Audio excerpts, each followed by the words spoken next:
Welcome to It's Just Middle School with Sarah and Kelly.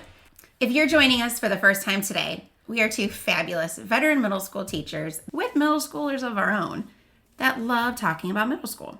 Our passion is to support parents and educators in understanding the middle school years through research, experience, and casual conversation.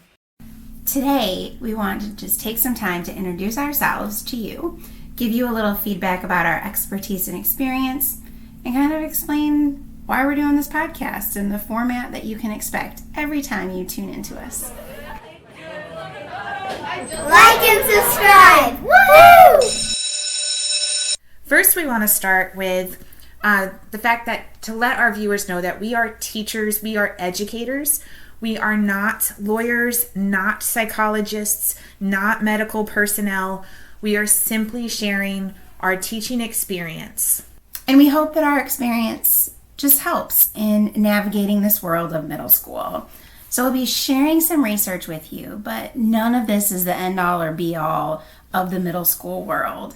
So as a disclaimer, we're just two educators sharing our love and passion for middle school. In our podcast, It's Just Middle School.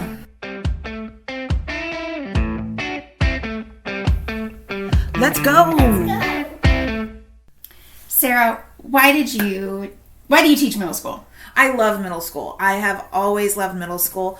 I've been teaching for over 15 years in 4 different school systems that had way different philosophies on how to tap into that middle school energy. All of them amazing experiences. And I think what I love about middle school particularly is it can take so many different shapes and forms, and any philosophy applied to middle school will address all those individual quirks for middle schoolers, and it's just finding the best one that's going to suit your child or your student. I got into teaching because of my teachers. I had amazing teachers growing up. They were all really quirky male teachers in the 90s. Like, I didn't have any female English teachers in my high school experience. It was really only in my middle school experience, which I really find fascinating. And then as an English teacher, all my English teachers were really quirky males. And in that regard, I kind of also read the quirky male perspective a lot. Like, my favorite author is Vonnegut, hands down, because he's satirical about the world and he sees the world very differently than anyone else that I've ever talked to. Now, you may have gathered that Sarah is an English teacher. I love English so much. And also dabbles a little bit in the social studies world, Yes. where I am on the extreme opposite in the science and math. So we hope that our little opposite of subject areas also kind of hit a little bit of some different experiences for you as well. Yeah, it's really cool. I like our partnership in this endeavor because I think both of our perspectives shed a holistic view on middle school specifically. And when I went into teaching, what I love about the discipline of English and the world of middle school combination is that you can bring in the arts, you can bring in the history, you can bring in the humanities. And middle school is such an experimental time, a transformative time, that kids, students will take something and run with it if they have a passion for it, have like interest in it. They will absolutely shed this amazing worldview between childhood innocence and contradictions in adult worlds that they see, and bring it into a whole new platform. And I think that lens of middle schoolers is so fun and enjoyable to witness them come into their own self. Yes, it is a unique experience. When I first went into education, Yes. what do you want? Why are you in middle school? I really went in thinking I was going to teach 4th grade. That was like my favorite spot in school when I started this adventure. Like, I actually hated middle school. Being in middle school, hated it. I was like, this is the worst place ever. There was like, and looking back, I can appreciate it a lot more. But probably besides meeting my best friends, like, I just remember it being icky. Yeah. And that's why I wanted to teach middle school, because I wanted to help students who felt the ick not feel the ick. Yeah. And I don't think, and as a middle schooler, I remember my middle school experience as a student being horrendous. Like, I hated it, but it had joyful moments. And those I remember the most beyond my high school experience. I just also remember there was a lot of ick, as you said. and it was, you had to find those friend groups that were going to take you beyond the ick, beyond your own bubble. Right. And it was a place of exploring what other bubbles looked like. And that has a little bit of fear and anxiety, intimidation when you try something new. So I think that's partly why I didn't like middle school, because it was a lot of firsts, right? In the adult world. I can see that. That can be scary. I can see that. I really realized middle school was my jam when I started subbing. Mm-hmm. I actually did my student teaching in 6th grade, but it was 6th grade in elementary. Mm-hmm. And then, because I graduated in December, so for those people not in the educator world, that means you can't get a job until the summer, because in the teaching world, there's like one main time to hire. There's the summer. Like, that's when you apply for jobs.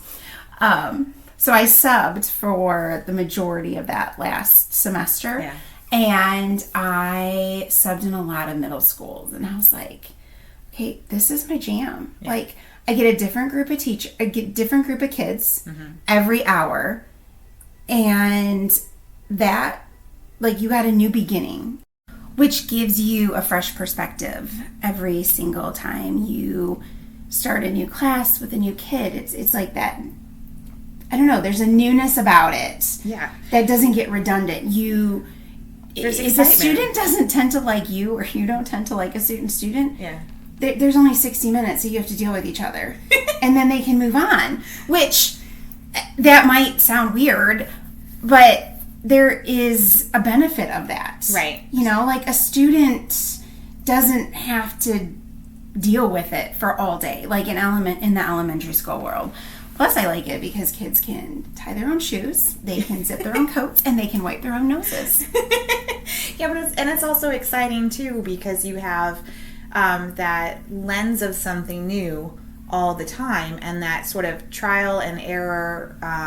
That if a mistake happened, there is the room to change, and there's the room to try something different than what you've done before. Oh, that's so true. I mean, how often have you like, those planes didn't work very well for first block. I need to reinvent the wheel for the next time, because try different none of them were getting any of that. I need to redo that one tomorrow.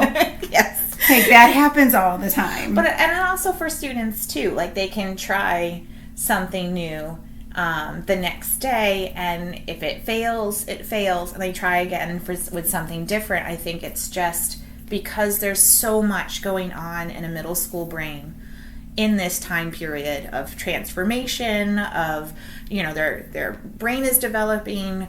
It is super, super exciting to witness as a human being, but it is also really exciting for the student to see where this journey will take them. And so as a middle school teacher, that's one of the things I love. It's so much growth. Yes. So much growth happens in middle school.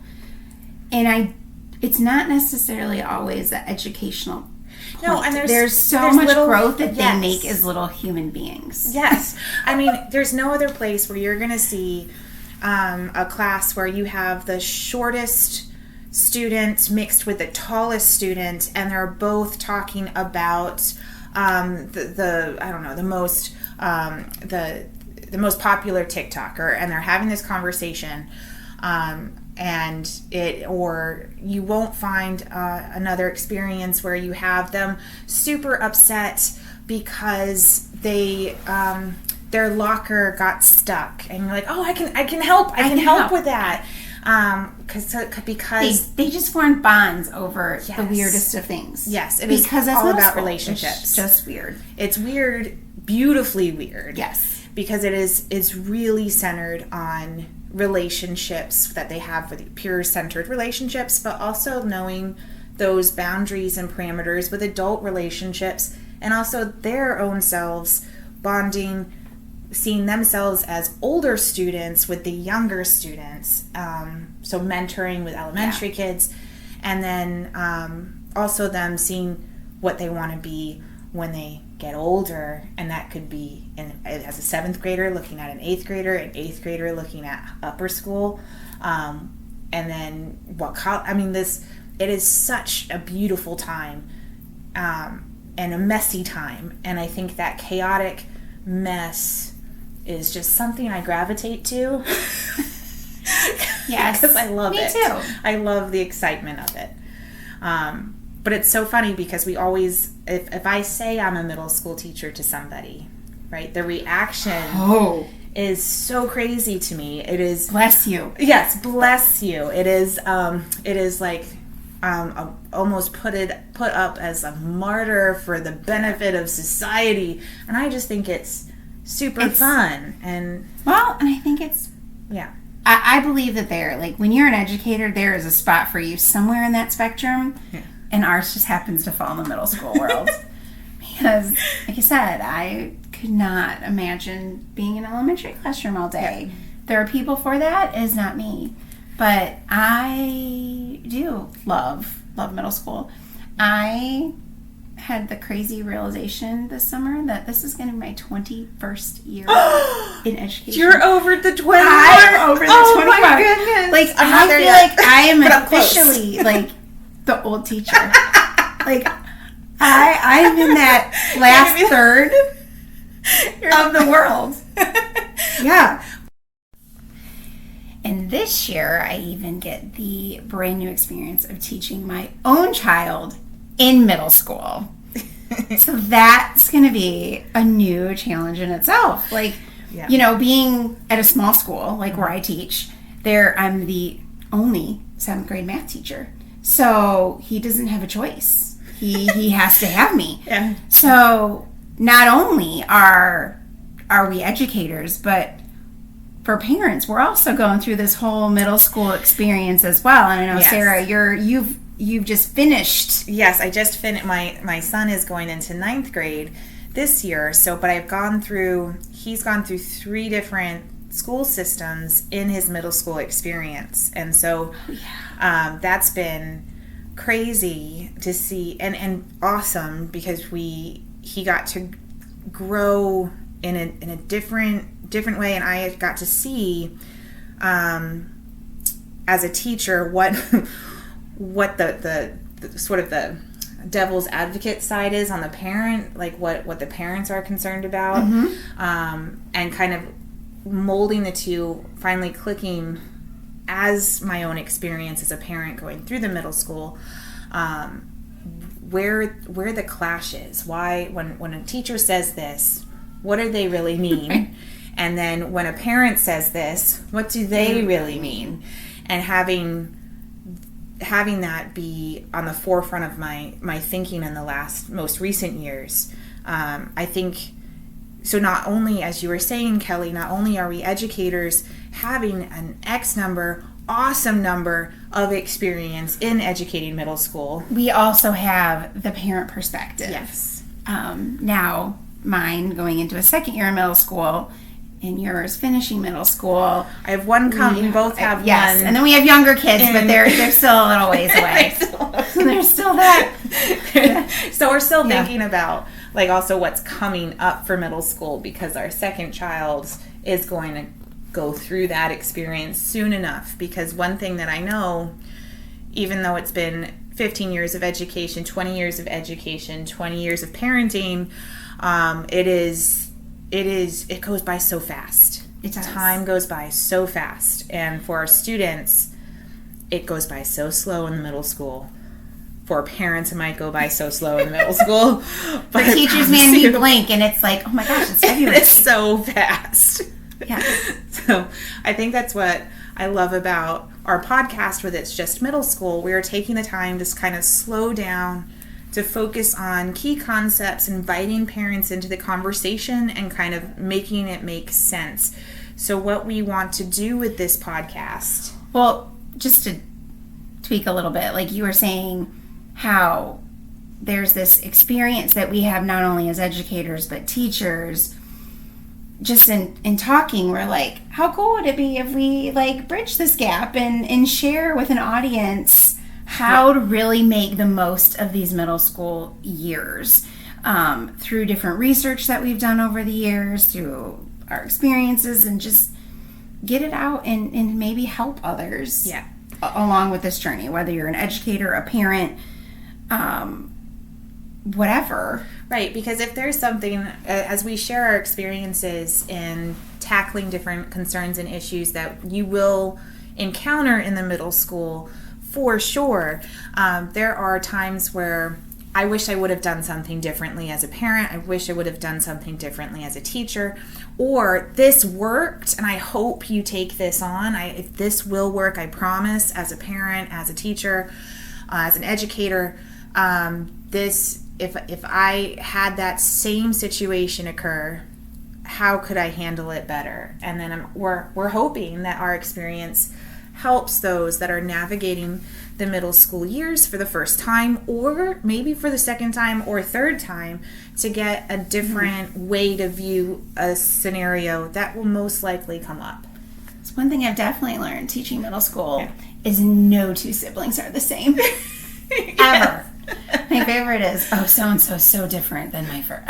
Yes, we know. We already know that. Yeah, it doesn't matter if it's your first, second, or third. The middle school journey is unique to all.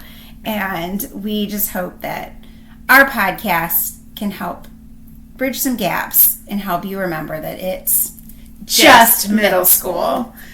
And when we say it's just middle school, we're having fun with the concept of just, because there's this need that everything happens all at once, all the time when it comes to change.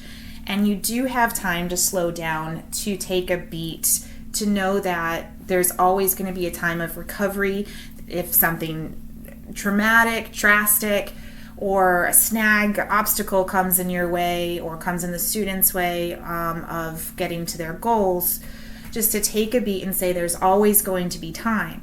So yes, time goes by fast, but it is just middle school. This is a time where we can make mistakes. It doesn't go on records. And they're going to make mistakes because it's a huge process of learning, and we don't want to get like bent out of shape about those mistakes. We want to use every mistake or even failure as a learning opportunity to move on and grow. Yeah, so this idea of just middle school is not meant to be, oh, it's just middle school, it's just dismissive, it's not important. It is very important, but it's also a time of reflection and that there is time to take a beat. Don't worry, everything will be fine. And then also there's this just as in righteous and moral compass, because like the just and what is fair that happens with middle school, because students kind of navigate that world of justice. What is fair to them, they're kind of going beyond their identity, finding they're trying to figure out their internal compass. Yes. And they're figuring out themselves.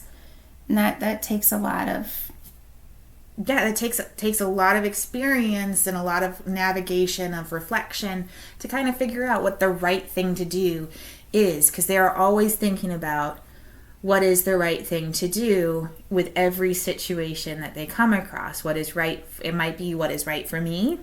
It might be what is right for my friend. It might be what is right for my parent. Right. And so navigating that sense of morality is part of that middle school experience. So middle school is not just academics. They are finding their friend groups. They are finding their passions, who they are. So with It's Just Middle School, what we wanted to really focus on in terms of content was to talk about those buzzwords of middle school, to sort of bridge the gap between what you experience as a parent and what the possibilities are within the school itself. And a little bit too, just how middle school has changed. Yes. Because the experiences we bring to middle school as parents is a little different than what our students are experiencing today. There's the sames, but there's the differences as well. And that's what some of the things we're going to be focusing on too.